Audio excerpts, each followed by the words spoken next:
Jeremias capítulo 1, versículo de número 1. Que eu diga amém. A palavra do Senhor diz assim, em Jeremias capítulo 1, versículo 1. Palavras de Jeremias, filho de Ilquias, um dos sacerdotes que estavam em Anote, na terra de Benjamim, ao qual veio a palavra do Senhor nos dias de Josias, filho de Amon, rei de Judá, no 13º ano do seu reinado. Ele veio também nos dias de Jeoiaquim, filho de Josias, rei de Judá, até o fim do ano do 11º de Zedequias, filho de Josias, rei de Judá, até que Jerusalém foi levada em cativeiro no 5º mês. Assim veio a palavra do Senhor dizendo: ainda antes que eu te formasse no ventre, eu te conheci. Ainda antes que saíste da madre, eu te santifiquei e as nações eu te dei por profeta. Então disse eu: ah, Senhor Deus, eis que eu não sei falar porque sou uma criança, ainda sou um menino. Mas o Senhor me disse: não digas que sou um menino, porque a todos a quem eu te enviar irás, e tudo quanto eu te mandar falar, falarás. Não temas diante deles, porque estou contigo para livrar, diz o Senhor. E estendeu o Senhor a sua mão e tocou-me na boca, e disse-me: eis que ponho as minhas palavras na sua boca. Olha, ponho-te neste dia sobre as nações, sobre os reinos, para arrancares e para derrubares e para destruíres e para arruinares e também para edificares e para plantares. Ainda veio a minha palavra do Senhor dizendo: o que é que vês, Jeremias?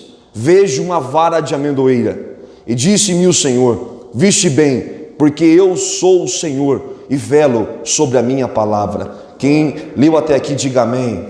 Amém. Pode tomar o seu assento, por gentileza. Glória a Deus. Oh, Deus maravilhoso, aleluia. Glória a Jesus. Existem alguns textos que têm na nossa vida um grau significativo e de muita importância, que são inestimáveis. Eu me lembro que, desde menino, eu tinha o costume de fazer visitas com o meu pai na rua, e a gente tinha o nosso grupo de pessoas, e eu era o mais novo deles. E desde pequeno eu pregava nas casas, falava de pessoas, às vezes pregava para apenas um indivíduo.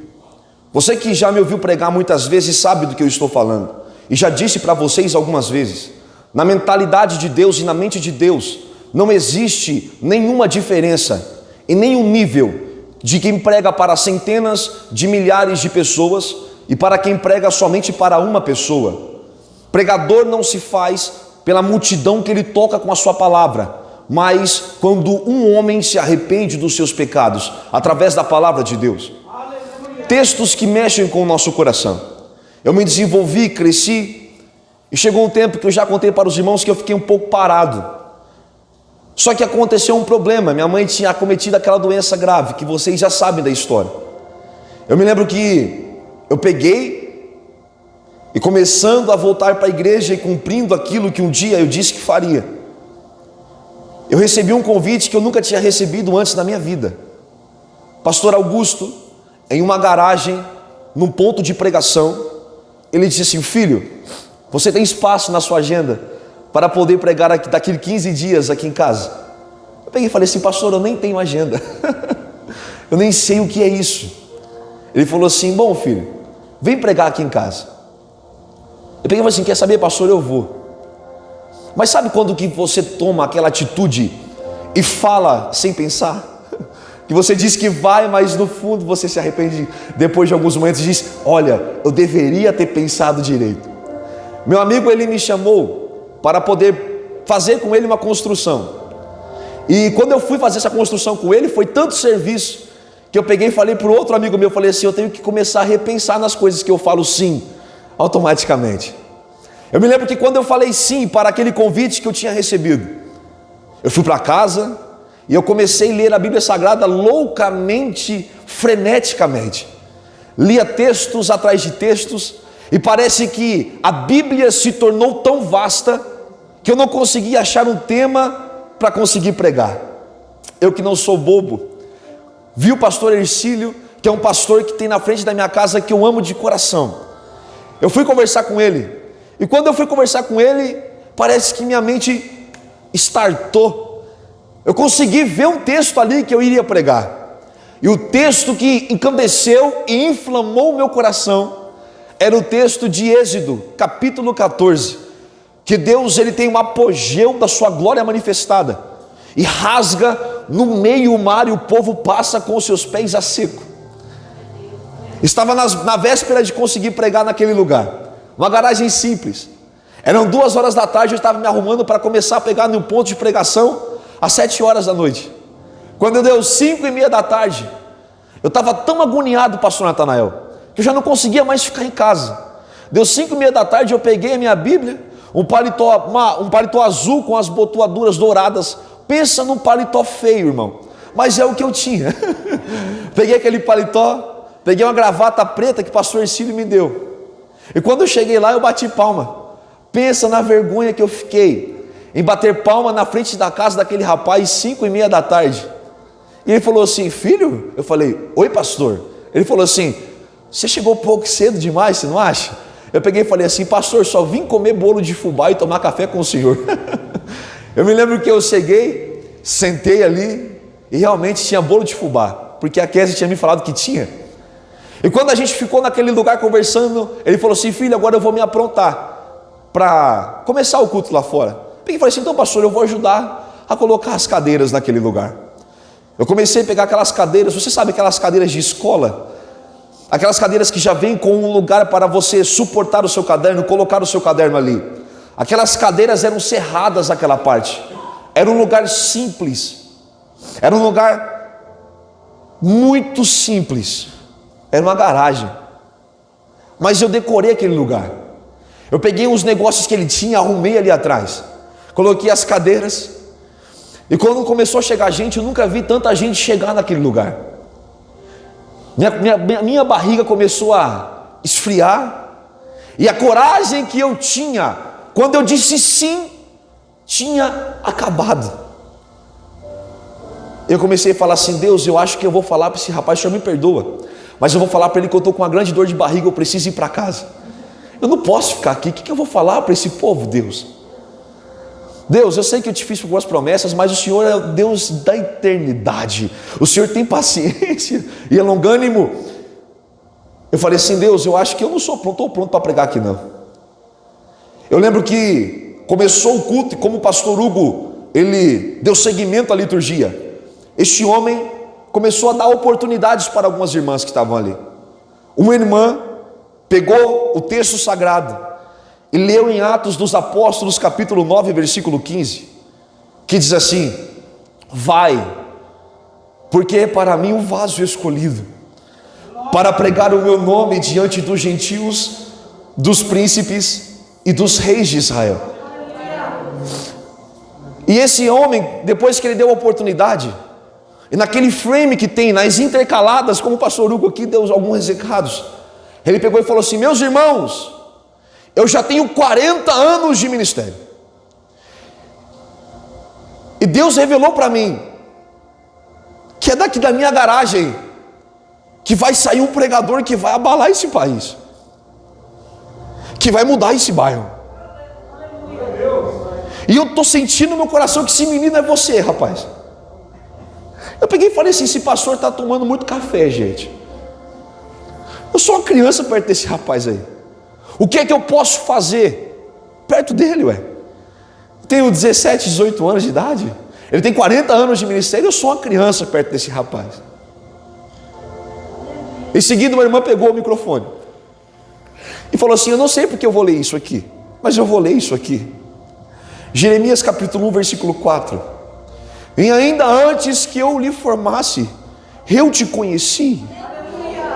E ainda antes que saíste da madre, eu, o Senhor, te santifiquei. As nações eu te dei por profeta. E eu disse: ah, Senhor Jeová, eu não sei falar porque eu sou uma criança. E ele me disse: eu colocarei as minhas palavras na sua boca. Naquele momento eu entendi que o que iria convencer alguém não era o poder da oratória que eu adquiri, não era o talento que eu tinha, mas era o poder da palavra que Cristo revelava ao meu coração. Textos que mudam a nossa vida, que têm uma influência na nossa história. Se eu perguntar a cada membro que está aqui essa noite, ele tem no seu coração um texto que impactou a sua vida, e após aquele texto nunca mais foi a mesma coisa. A Bíblia fala que em um período de destruição, em um estado, em um país, em um período de calamidade,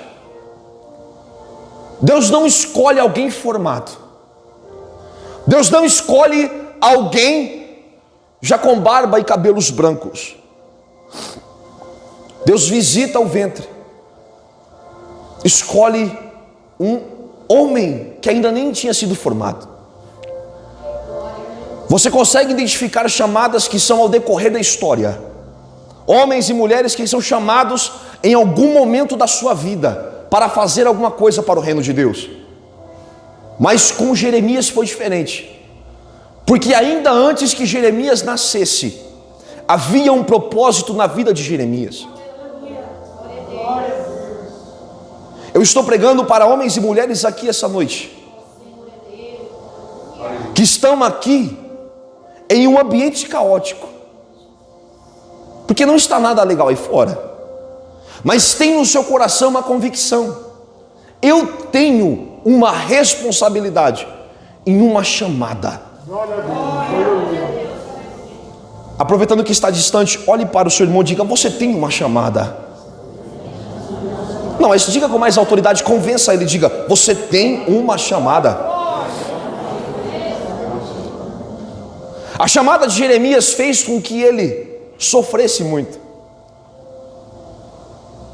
Mas a Bíblia diz que o ambiente em que Israel estava sendo dividida era prisão para todo lugar. O templo estava sendo saqueado, estava tudo sendo destruído, mulheres sendo violentadas, crianças morrendo, fome, porque os recursos da cidade haviam sido extraídos naquele momento. E Deus, ele olha para o menino e diz: você vai fazer alguma coisa aqui. Eu nunca vi Deus levantar um profeta em um ambiente saudável, mas eu vi Deus instituir homens para dar saúde àqueles que estão doentes. Eu nunca vi Deus levantar profetas para pregar em uma nação convertida, mas eu já vi Deus levantar homens para ir trilhar campos que são desconhecidos. Deus, ele seleciona um menino e faz com que esse menino tenha algo diferente de todo mundo que estava ali. E esse algo diferente às vezes ele atrapalha, porque esse algo diferente às vezes é ir na contramão de todo mundo.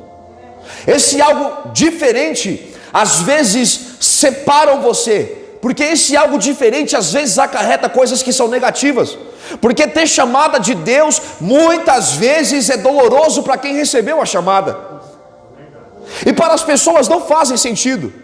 O porquê que Deus escolheu, iluminou, abençoou essa pessoa tem que sofrer, é porque essa pessoa tem que endireitar as coisas.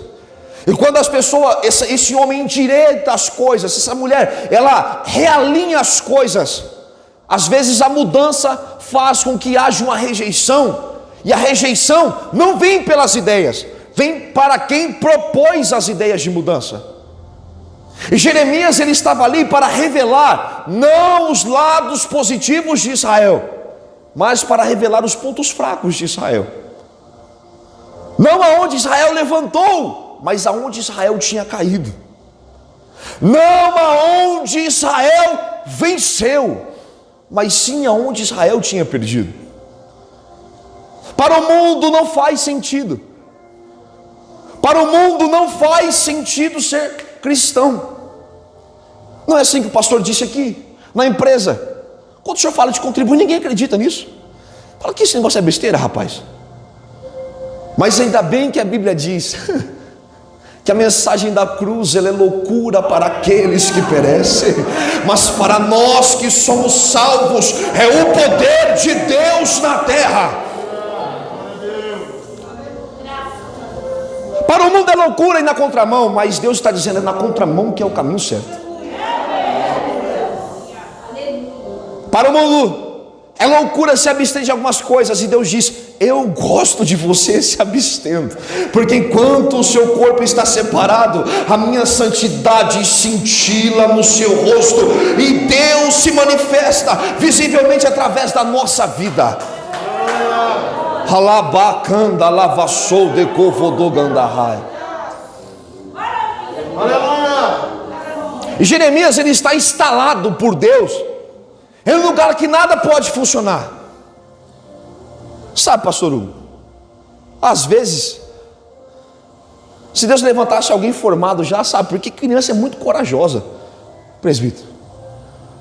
Ele ia falar assim, Deus, tanto lugar para mim profetizar, o senhor vai me botar logo no meio da bagunça? Você tem aprendido às vezes por aí, que o cristão tem que ser separado da bagunça. Irmão, o cristão tem que estar no meio da bagunça para poder botar ordem na bagunça.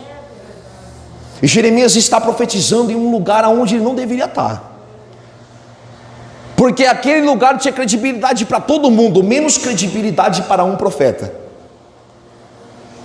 E a Bíblia Sagrada diz que a primeira visão que Jeremias tem é uma vara de amendoeira. Gente, isso aqui é muito forte. Deus, ele mostra para Jeremias uma vara de amendoeira. Nós temos 4 estações do ano: outono, primavera, verão e inverno. Na primavera, ou melhor, no verão, é a época da colheita dos frutos. No outono, as folhas caem, as flores murcham e caem. No inverno tudo se congela, e no inverno não há vida. Mas a primeira visão que Jeremias tem é de uma vara de amendoeira, que é a primeira árvore, a primeira vara a florescer após o inverno. Acho que você não está entendendo isso aqui ainda. Deus, ele mostra para Jeremias uma vara de amendoeira. O que Deus estava dizendo para Jeremias? Jeremias, após findar o inverno, a vida aparece, Jeremias. Por trás desse cativeiro, por trás dessa diáspora, por trás dessa desolação, a vida vai voltar a acontecer. E eu trago para hoje essa palavra, por trás dessa pandemia, por trás de parentes que você amava, que você perdeu por esse vírus, por trás de amigos próximos que você tinha, que feriu seus sentimentos quando você não conseguiu se despedir, por trás de tudo, a vara de amendoeira floresce. O deserto, a infertilidade, ela tem um fim. E eu venho como pregoeiro de Deus aqui essa noite para poder te dizer: você quer saber de uma boa nova? Após essa onda e nuvem densa de destruição, de pandemia, Deus vai fazer grandes coisas na minha e na sua vida. Ainda não acabou, ainda não é o fim, ainda não é o fim da sua história, ainda não é o fim dos seus sentimentos. Deus, ele tem algo preparado após o inverno na sua vida. Tem pessoas que pensam que é só o inverno, não se resume no inverno. O inverno é uma foto de um filme que vai acontecer.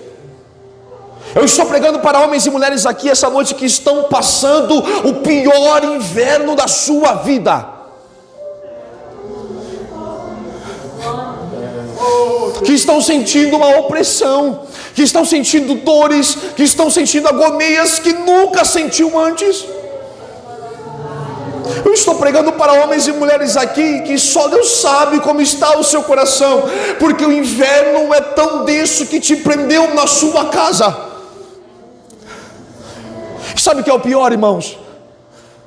É que às vezes você se pergunta e diz no seu coração: esse camarada aí diz que no inverno isso vai acabar, mas ele não sabe qual é o inverno que eu estou passando. Porque o inverno é como a noite, é algo sombrio, frio. Ninguém quer passar por uma noite sozinho. Ninguém quer passar assustado. Ninguém quer passar com medo. Ninguém quer passar sob suspense. Só quem sabe como é uma noite difícil dá valor a um dia de sol. Não é à toa que o salmista disse: o choro ele dura uma noite toda. E às vezes você está passando por uma noite longa, uma noite que você olha para o relógio e as horas não se passam. Você trabalha e não vê frutos do seu trabalho sendo colhidos. Você está passando por um momento complicado. Deus, Ele sabe o seu coração.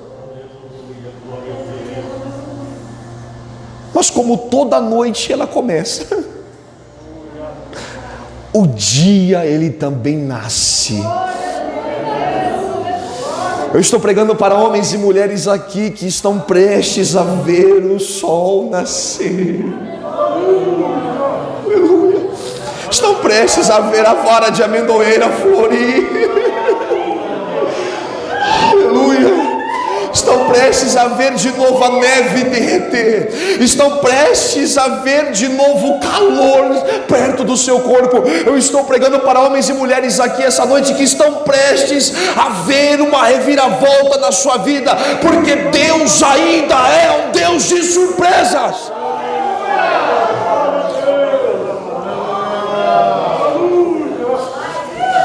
Eu estou pregando para homens e mulheres aqui que perderam muitas coisas. Nessa pandemia perderam bens materiais, perderam amigos, perderam parentes, perderam pessoas que são próximas. Eu estou pregando aqui essa noite para homens e mulheres que perderam grandes recursos, perderam grandes alianças, mas não perderam a aliança e também não perderam a comunhão que tem com o seu Deus. Aleluia.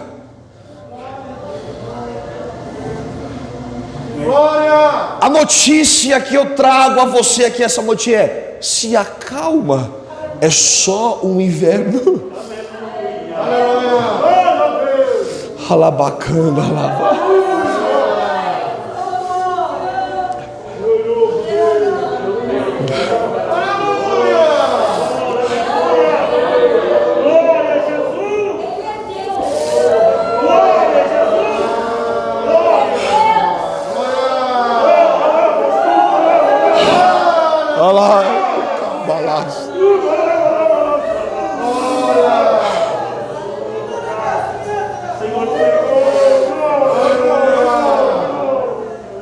Deus não vai deixar que tudo continue assim.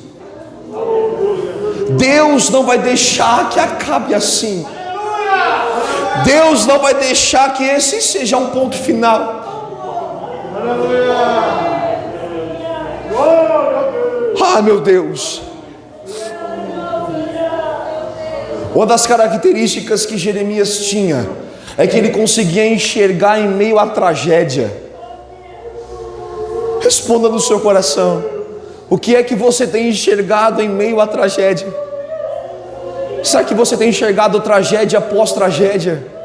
Será que você tem enxergado destruição pós destruição? Grandes homens, eles se diferenciam não porque são hábeis no seu campo contemporâneo, mas tem visão, uma visão que leva além do seu tempo.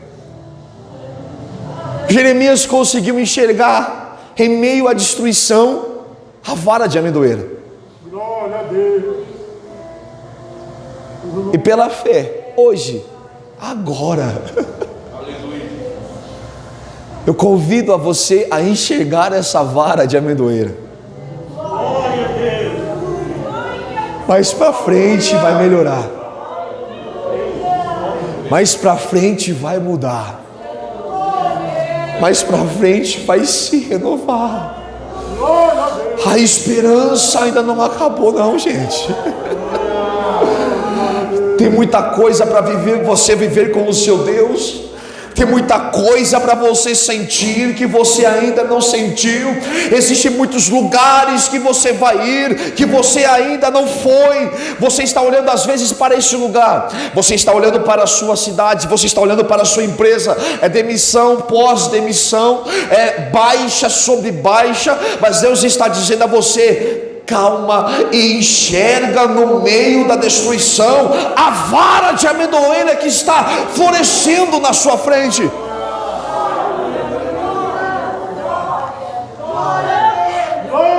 Aleluia.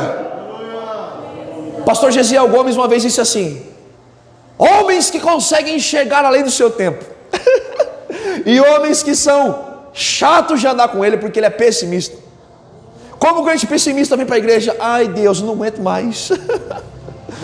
Ai, eu sou fraco demais, Jesus, eu não aguento esse negócio de igreja mais não. Só está quente, eu estou com o miolo cozinhando, eu vou parar com isso aqui. Mas como que o crente visionário vem para a igreja? Eis que surge um povo forte, revestidos de poder, que não teme nem a morte a quem ele pertencer, mas terá sublime sorte, pois com Cristo lá se vai. Podes tu também dizer: sou um dos tais. Esse é o crente que eu quero andar, pastor Hugo. Ô irmão, o camarada vem para a igreja já cuspindo fogo e arrotando brasa. Capeta não se mete com ele, bruxaria não pega nele, porque o que está nele é maior do que está no mundo.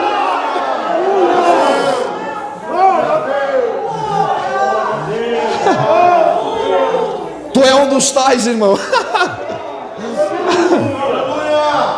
Ah, gente, chega desse povo, gente. Deus, ele olha para o camarada e diz: tu vai morar no céu. Primeira coisa, na casa de Deus havia moradas. Jesus não foi preparar lugar. Ele disse: na casa do meu pai há muitas moradas. Se não fosse assim, eu teria dito: eu vou preparar lugar. Deus já falou: a sua casa está lá. Não vai pagar aluguel, não vai pagar luz, porque o que brilha lá é mais forte que o sol. Não vai ter noite, não vai ter cansaço. E o camarada ainda vem para a igreja ainda, todo triste, todo cabisbaixo. Ô rapaz, está na hora de você ver além do tempo e enxergar que o céu é maior do que tudo que você viu. Aleluia. Ah, gente, entenda isso, pelo amor de Deus. Uma guerra estourou. E essa guerra, quando estourou, a Bíblia Sagrada diz que foi um menino levar pães, grãos e leite para os seus irmãos no campo de batalha. Ele era nada mais do que um Uber Eats hoje em dia. Colocou, Kleber, leite, cereais, pães e foi levar no meio da guerra para os seus irmãos. Só que Deus é tão bom que Deus deu força para esse menino.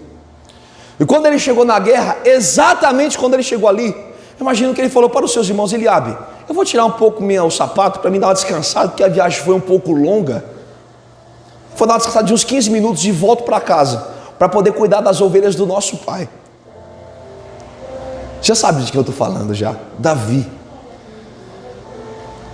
E nessa fenda de tempo, veio um rapaz que daria 2 de mim e do pastor Hugo juntos. E a gente é grande, irmãos. Que foi até o outro lado do cume e falou assim: ei! Não tem cabra macho aí para me enfrentar? Rapaz do céu.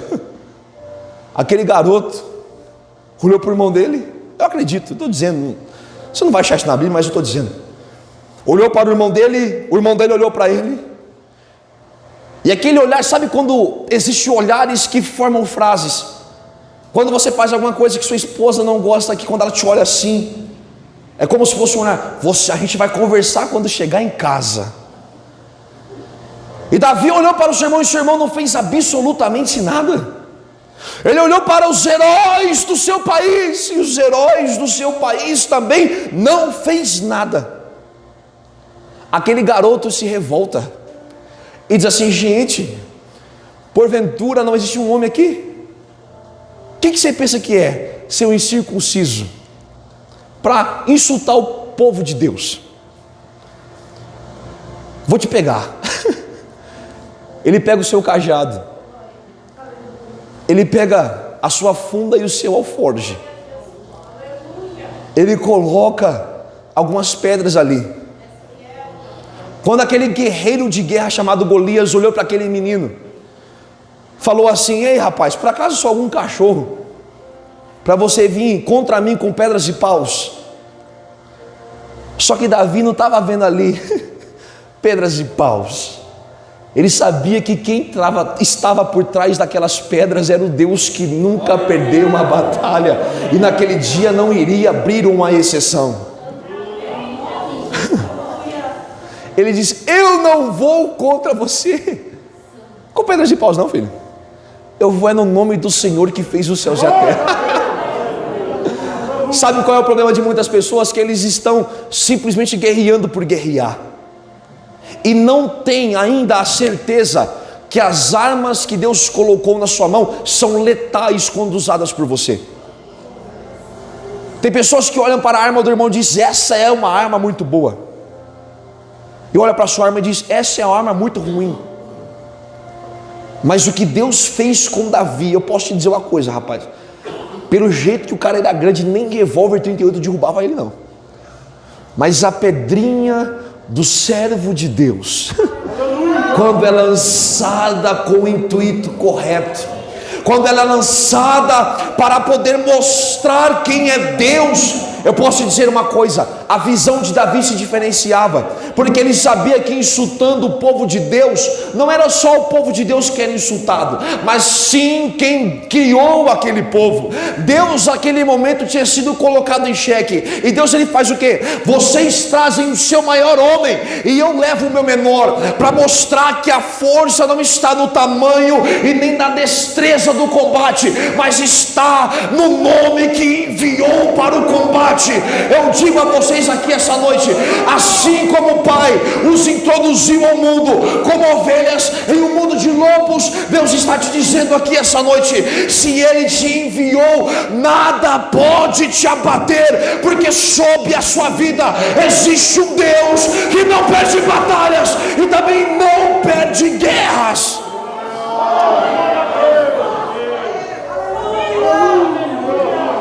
Você pode dar uma glória a Deus por essa palavra?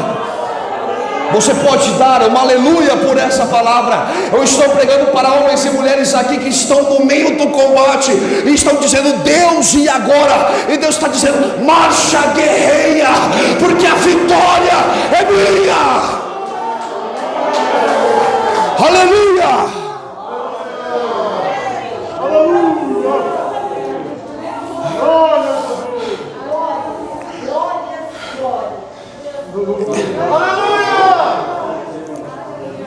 Vem cantar a vida. Eu quero orar por você aqui essa noite, para você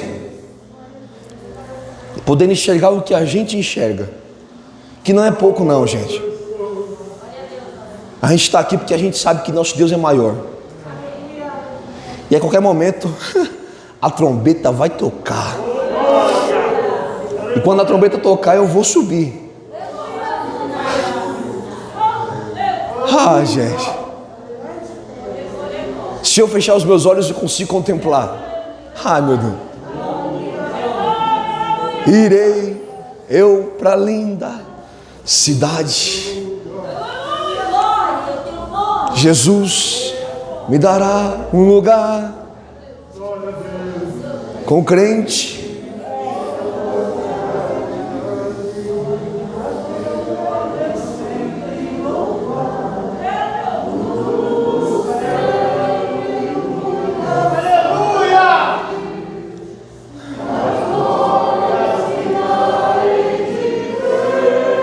Aleluia!